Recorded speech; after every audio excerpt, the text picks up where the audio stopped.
Guys, welcome back to my YouTube channel. Today is another day of the Bible study, day 2, and for today we'll be studying the book of Isaiah, chapters 3 and 4. Yesterday we studied chapter 1 and 2. If you've not watched the video, please, I would like you to go and watch the video. I'll leave the link up here because I gave like a background, a context of the book of Isaiah, of how his prophecies came about, and that would help you understand better the message in the book of Isaiah. So please go and watch this video before watching this one, preferably, so that you can understand better, because moving on, it's like a sequence. It will help you understand better. In our study of chapter 1 and 2, we've discovered that God is very, very angry with the people of Judah. And in as much as he's angry, and his anger is very much justified because he has been there for them, he has been their God in truth, and but they have repaid him back with rebellion and idolatry practices. But in as much as they have turned their back away from him, God is still ready, he's still willing to accept them back into his arms, if only they are willing to come back to him, to turn to him and serve and worship him with their hearts. In my study of chapter 3, it started to become more and more clearer about the weights, about the depth of the sins of the people of Judah and Jerusalem. It started to get personal because I started to liken the people of Judah and Jerusalem with the people of this present age. And I need to add this. If you really want to understand the book of Isaiah, then you also need to read it along your second Kings, your first Kings and your second Kings, the first Samuel and second Samuel, because Isaiah's prophecies, Isaiah's message spans the period of 4 kings in Judah. So you need to understand how these kings contributed, because I discovered that Israel's and Judah's rebellion, particularly Judah and Jerusalem's rebellion, was as a result of their leaders, because the king in power determined if they were to serve God more, or if they were to serve the foreign gods. For example, when they had kings like Ahaz, Jeroboam, Pekah, and Pekahiah, they always sinned greatly against God, because these were kings themselves that served the foreign gods. And as such, during their reign, the people of Israel drifted more towards idolatry. When kings like Jotham and Hezekiah were in power, they were kings that feared and loved God. They made the people to be more inclined to serve God. So Israel, Judah, and Jerusalem's rebellion were a lot more dependent on the king they had in seat. And that goes a long way to actually, say a lot about our present day, the way our leaders are, because even our leaders are so corrupt. Our leaders practice all sorts of wickedness, making it seem, normal for we at the lower end to actually go on practicing wickedness and sinning against God, because we don't even have leaders that fear God anymore. We don't even have leaders that we should or we can look up to. So it's now like a normal thing in our modern age for us to sin, for us to keep on rebelling. This dates back to the time of Judah, to the ancient Judah and Jerusalem, because that is how, and that is why leaders are supposed to be people that have a certain standard, that have like a certain level of impeccable character, because the people look up to their leaders. If you have a bad leader, of course, the followers naturally would be bad. But if you have a leader who has integrity, who is honest, who is good in the real sense of being good, then the followers also would tend to follow in the footsteps of that leader. So this was the case of the people of Judah during the time of Prophet Isaiah. And there was something again that I discovered. I discovered that, in fact, the main reason why the people of Judah and Jerusalem were like stuck in their idolatry practices and trying to please the Assyrians was because of the foolish mistake, yes, the foolish and careless mistake that King Ahaz made. There was a time Syria and Israel were trying to go up against Judah, and Ahaz was the king then. So instead of Ahaz to take a wiser decision, the only wise thing he could think of at that time was to go to the king of Assyria and his commander and to fall to them, to beg them to come and save him from Syria and Israel. And he sent thousands of golds and silvers from the temple. He sent thousands of gold and silvers to the king of Assyria, and he begged him to come and intervene for him. That thing he did made the people of Judah to be indebted to the Assyrians for a very long time. You have to do this, you have to worship our gods, you have to pay a certain amount of gold and silver because we saved you, therefore you are our vassal. Yes, they call that vassal. So Assyrians now started to be like their king and their lord. They saved them physically. Instead of Ahaz to repent of his ways and fall on his knees, beg God to come and save him, he preferred to go to a man like himself. He trusted so much in the Assyrians and their capability, and he knew that if he should go up to them and meet them, and they are going to save him, and which they did. Yes, they actually did. This actually brings it to mind Mistake there is he trusted in the wrong man. Yes, he trusted in the wrong man because that single decision he made, that single decision he took, made the Israelites to go down and down in sin because we know that the Assyrians are like the chief of idolatry. They practice, they worship all sorts of gods, and if you are their vassal, it is only natural, it's only normal for you to also follow their footsteps. So I would say Ahaz sold the people of Judah to the Assyrians, and it took Hezekiah, the next king, to come in power and say, no, enough is enough. I need to turn back the people to God. That's why I said the leader that a people choose. Very much instrumental on how the people are going to turn out. So because Ahaz led the people away from God and led them towards the Assyrian, but Hezekiah came and he brought the people out of the shackles of the Assyrians and he led them back into God. You can go read all of this in 2 Kings 16, 17, 18. They are there in 2 Kings in the Bible. I need to add this about making the right decision or the wrong decision when you're in trouble. You don't even stop to think, who should I run to for help?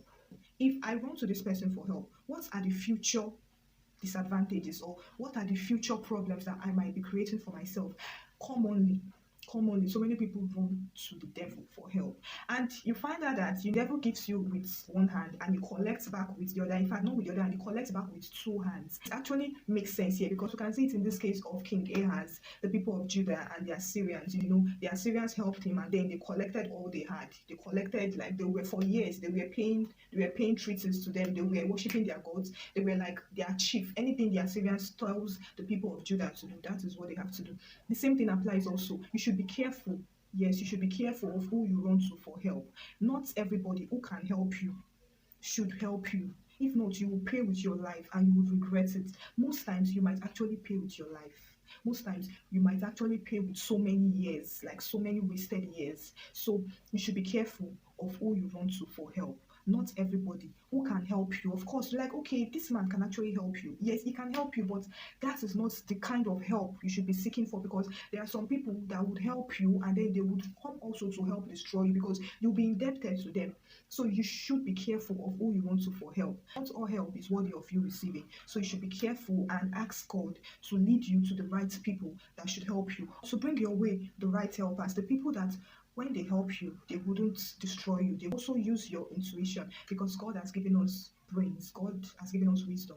So you should know that, oh, this person is not the kind of person I would like to be yoked with forever. Now, imagine you be running to this same person for a very big help. Of course, you're just submitting yourself to the mercy of the person. And after the person helps you, it's only normal that you should abide by the person's, dictates. Whatever you see out of it, you should be blamed for it. You should be responsible for it because you made that decision.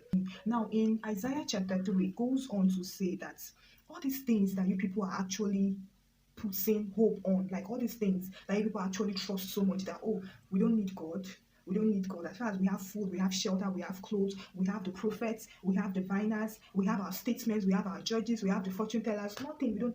God is saying that all those things, all those human things, all those physical things that you people feel like, oh, we have, therefore we do that, you people don't need me again. I'm going to take them away from you. I'm going to leave you helpless. God is saying this to them, that all those things that is making you able to be so proud and to be so like everywhere, that, oh, we don't need God. As far as we have the Assyrians, we are safe. As far as we have food, we are safe. As far as we have this, we have. Now God is saying that he's going to take away those things from them. He's going to leave them stranded. He's going to make them fall from a great height such that they won't be able to even recover. He's going to take away all their wise men, all their fortune tellers, all their prophets. And whenever they see a little boy that has a little cloth or a little food, they would all flock around him and be like, oh, come and be our king. At least you have this, come and be our king. And the little boy will be like, no, please, I cannot carry such responsibility upon me. But why does God want to punish them like this? We can see this in verse 8 that Jerusalem is doomed. Like, Jerusalem is doomed. Why? Jerusalem is doomed.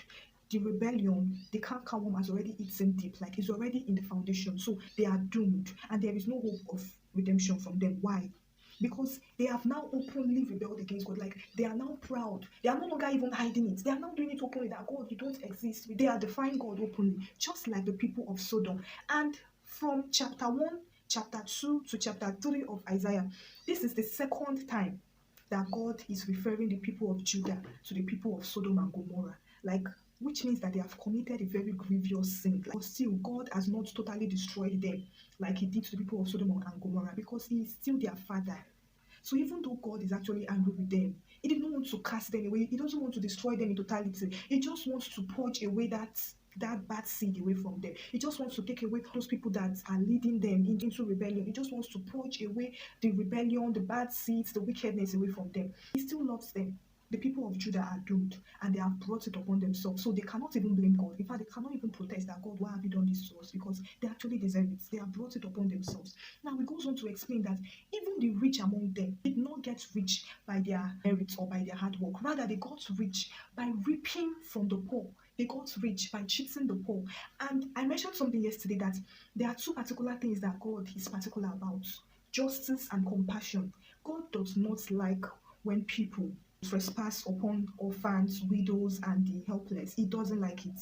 He doesn't like injustice. He doesn't like lack of compassion. He might be silent when you do all those things, when you go on rebelling, but when you bring it to the people that are helpless, orphans, widows, widowers, the poor, oh, God is very, very angry. He doesn't like that. And the people of Judah continuously do this, and they even do it boldly, publicly. Like, they actually assault the poor. They take advantage of people that are weak, and they don't even feel remorse. So God has spoken, and he has said that he's going to take away everything from them. He's going to destroy them. He's going to condemn them. It gets more and more glaring as we get to verse 16, and God is actually particular about the women of Jerusalem. From verse 16 of chapter 3 up until chapter 4 verse 1, God dedicated that part to the women of Jerusalem, and he described them as being so proud, as they are so vain, and they don't even have regard for him anymore, because they believe that, oh, I'm beautiful, I have everything, therefore what do I even need God for? Now this is actually talking about women in particular,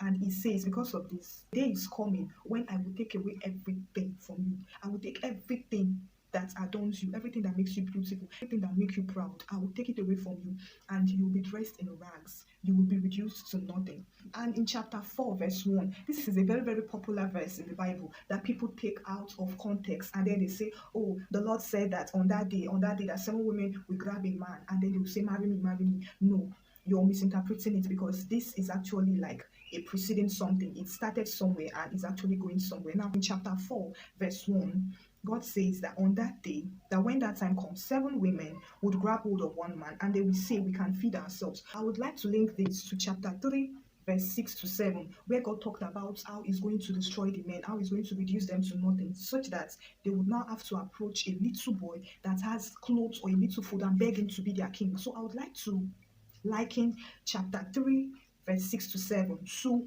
chapter 4 verse 1 as being the same.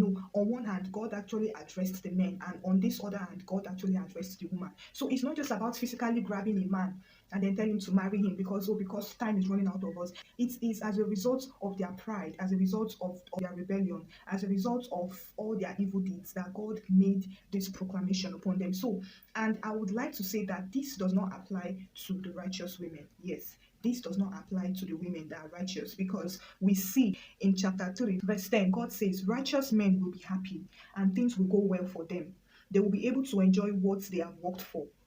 But evil men are doomed. What they have done to others will now be done to them. So I'd like to actually say that Isaiah chapter 4 verse 1 does not apply to all women. It is a consequence of their actions or of their decisions. So it doesn't apply to all women. If you're a Christian woman, if you're a righteous woman, if you're a woman that does what God wants, if you're a woman that genuinely loves and serves God, then this does not apply to you, because this is a punishment for the rebellion of the women of Jerusalem. So please let us stop propagating the Bible out of context and saying, oh, on that day 7 women will approach a man, because this verse is actually making men more and more proud, more and more arrogant, more and more conceited. And remember what God says will also happen to men. Yes, so this is just punishment for those that rebel against God, for those that are arrogant, because even in the midst of their rebellion, even though they have so many Israelites, so many people of Judah and Jerusalem sinning against God, there are still some that are righteous. And that is why in chapter 4 verse 2 up until the end of that chapter, God goes on to say that he would purge Jerusalem and Judah of all these bad things, and at the end a new seed would come up. The righteous will now be free and they will be called holy. So all of these punishments that God wants to melt down upon the people of Jerusalem and the people of Judah is for a reason. He wants to take away all the sinful ones from Judah and Jerusalem, so that the city can be pure and holy once again. So even though God is actually angry because of the rebellion of Judah and Jerusalem. He knows and he is aware that there are some righteous ones here, there are some faithful ones here. So I won't in totality destroy all of them. Rather, I would disgrace those that are rebelling against me. I'm going to punish them, and I'm going to give them the same treatment that they've been given to others. I'm going to treat them in the same way they've been treating others, so that at the end I would have my people who are righteous for me, so that at the end I would have created a new Jerusalem, a new Judah. And this is what we are actually hopeful about, because in as much as these prophecies, in as much as these events happened 1,000 to 2,000 years back, we can still, replay it in our modern lives. We know that there are so many wickedness, there are so many rebellion against God. Like, people blatantly and publicly denounce God. People publicly insult God and say to your face that there is no God, there is no this, God is that. But we who still believe in God and who are steadfast in Him, we are hopeful, and we know that soon enough, Jesus Christ is coming soon. Soon enough, God is going to purge the world of so much wickedness. God is going to end all of this rebellion, and the righteous ones will stand. But the question is, on that day, when the new seed would come, and of course, we know who the seed is by now, Jesus Christ. When Jesus Christ would come, would you be among those who would be destroyed, or would you be among those who would be set apart, who would be taken with Him?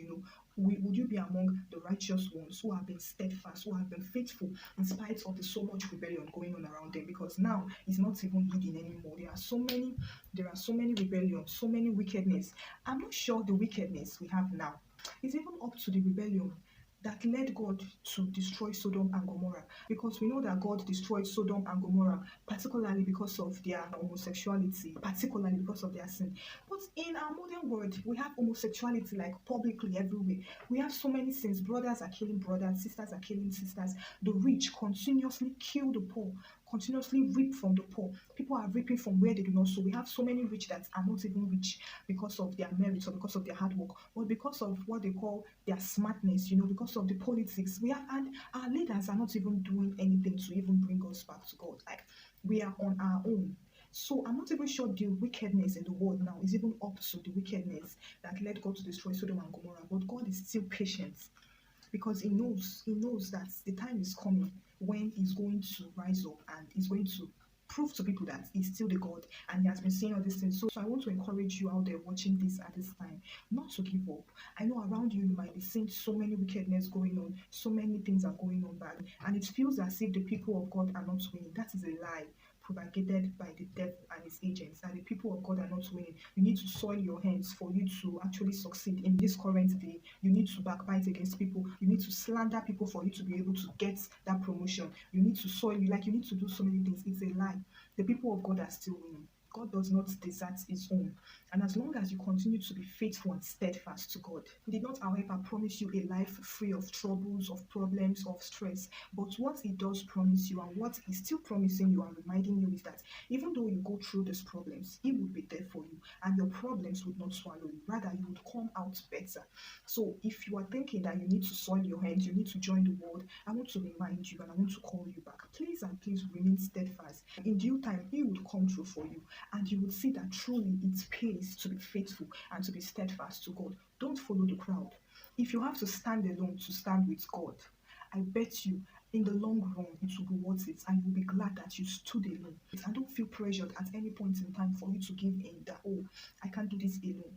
God's strength, God's grace is forever sufficient with you. I hope you have been blessed, because I have been blessed also. Yes, I have been blessed, and I have learned a lot. I have actually taken out so many lessons. Even though the book of Isaiah was for the people of Judah and Jerusalem of thousands years back, but these lessons are for us, and God is saying this to you today, saying this to me today. We should be steadfast, and we shouldn't follow the crowd. We shouldn't be pressured. We shouldn't be swayed by the so many pressures that might come to shake our faith, because those that put their trust on God are like Mount Zion. It might tarry, it might take long, it might be delayed, but surely God is faithful, and His word will never return to the source until they become manifest manifested in your life. Hold on to that. Hold on to God. Hold on to peace. Hold on to faithfulness and righteousness, and you'll be glad you did. So thank you for watching up to this moment. If you found this video inspiring, if you found this video to be blessing, please share this video to everyone out there. This will continue for the remaining days of December. We are going to end the year with the book of Isaiah, and I know that God has prepared something special for every one of us. Yes, something special for me, something special for you. So I don't want you to miss out. So tomorrow we'll be studying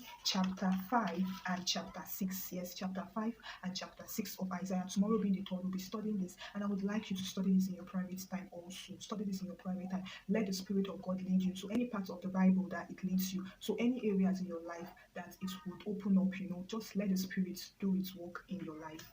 And I will see you tomorrow. Bye for now. Remain blessed.